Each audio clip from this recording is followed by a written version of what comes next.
And another update before Halloween and after 3 weeks of rain is this place here. That is the path that leads to our allotments.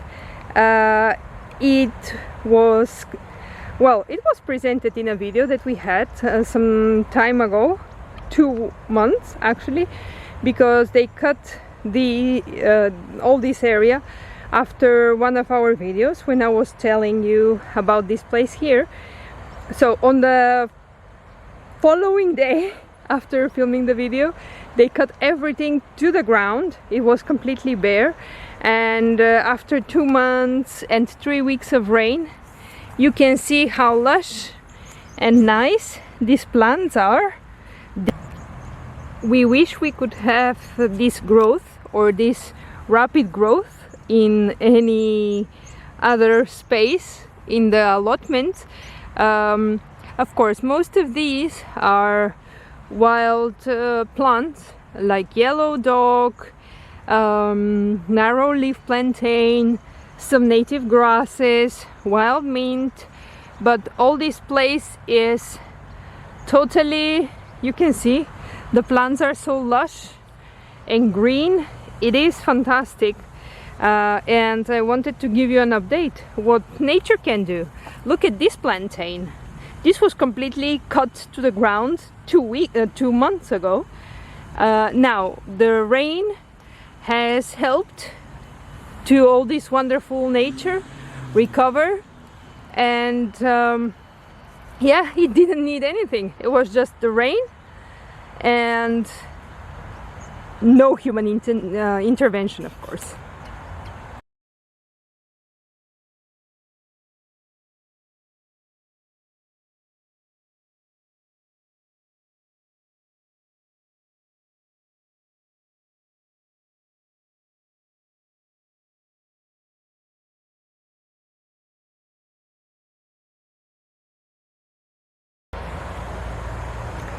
And a garden update, one day before our beloved Halloween and after 3 weeks of rain, this is how our tree cabbage patch is.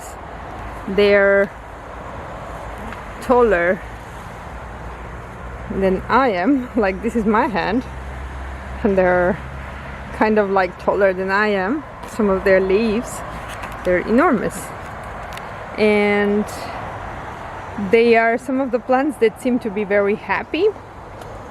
Others that are very happy, and it's one day before Halloween, so tomorrow is the 31st, are these aubergines and our red basil. Most of our Mexican marigolds or tagetes, they're not doing great, but well, they're flowering. There is a lot of deadheading to be done here, and you can see that the plant is all over the sidewalk. We need to rectify this. More happy aubergines, really happy aubergines. We've harvested some of them. They have a lot of flowers, and I'm gonna leave them until the frost kills them. More basil. Our mint is doing, yeah, it's doing pretty well. Our artichokes are doing fine after the rain. Kale is great. Actually, they kind of like this cooler weather, and you can see that even the ones that had aphids are actually doing fine. We have this cosmos. Oh my god, this is beautiful. Now, who would have thought that this will be like after the rain and all these things? You have this huge contrast of the kale with the cosmos leaves. It's amazing. I really love it. And then we have a lot of cosmos flowers. We have this beautiful chicory plant that is coming to seed. I am so happy to see that. It was the best and the only one. Some chicory plants that we planted last winter around February, and this one was the best one. I transplanted it. It grew into a lovely plant, and now it's going to seed, and I hope it will seed all over. Really, look at that.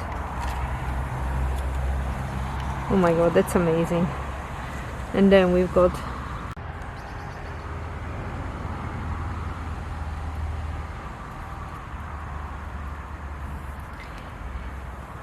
cosmos blooms so readily in this cooler climate. It is really wonderful. You can see all these cosmos flowers all around, and as well zinnias are still okay. If you see that, oh my, in between the cosmos flower, the chicory, and that kale plant that is finally coming to life, and parsley, like, that's a really wonderful wild corner here that we've got. Wonderful. And then there's the artichoke, and then we have some other plants like these chicories here, lettuce, some carrots that were here, and we've just been harvesting the leaves and letting them be. Our fava beans have started to grow very well. There, yeah, I have a fava bean germinating here too. I have all around, like, I have tucked them in spaces. And then what we've planted is like a cover crop, or let's say like a interplanting, or it's not exactly interplanting. We seeded some clover, so you can see it germinating all around here. Yeah, we planted as well some curly kale or curly couve galega. This is at least what the lady told me.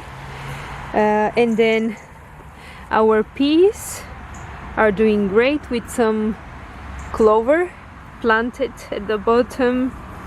And then we have more peas, more of these African marigolds or tagetes, more clover, as you can see here, and then some chicory plants that are here. They're volunteer chicory from some canes that I cut from the plants that we had. And then this is from the other side. You can see that the plants are really lush, and well, I can never get tired of looking at colors like this. The artichoke,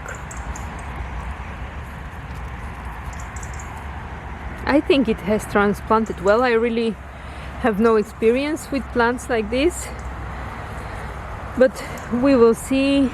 This is our ginger, and then, well, turmeric's buried here, but it seems to be quite happy. This kale that is growing exactly next to the compost heap that I built around them just to keep them warm. I forgot my garden scissors and they've been rained on for I don't know how many days. More zinnias, other zinnias. You can see that they grow like in a straight angle. They're so funny. I love them. Then here we planted leeks for the winter. We planted beetroot, and then going up, these are more chicories, more Galician cabbage plants, even more chicories. All of these are self-sown.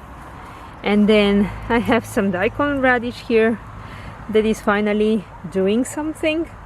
Apparently they love this weather from what I've seen.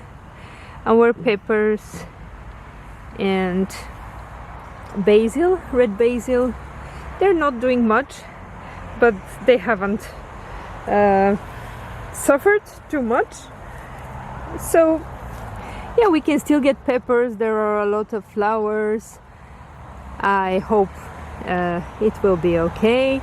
We've got more plantain, parsley, and as well in between all of these we have interplanted garlic, lettuce that you can see here. Well, it is not doing very well apparently. It seems to, yeah, I don't know, something happened with it. And then coming to our calendula, calendula has done great, and you can see the contrast with the basil. And there's another radish growing here. This wasn't planted, this just appeared there and I left it. We have a whole bunch of plants here, more calendula. This is basil, more basil, more basil, red basil. We have cilantro growing together with these lettuces that don't seem very happy. We have some garlic planted, and then more tagetes, African marigolds, and then parsley under there. It is like a little jungle. There's like a thistle growing. I don't mind.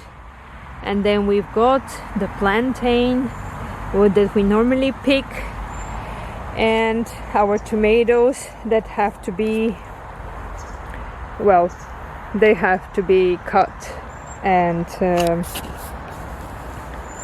yeah, we have to remove them together with all the sticks, and then we get back to our cabbage forest here. And I'm gonna show you the other plot that we've planted for the bees, and this is our bee corner.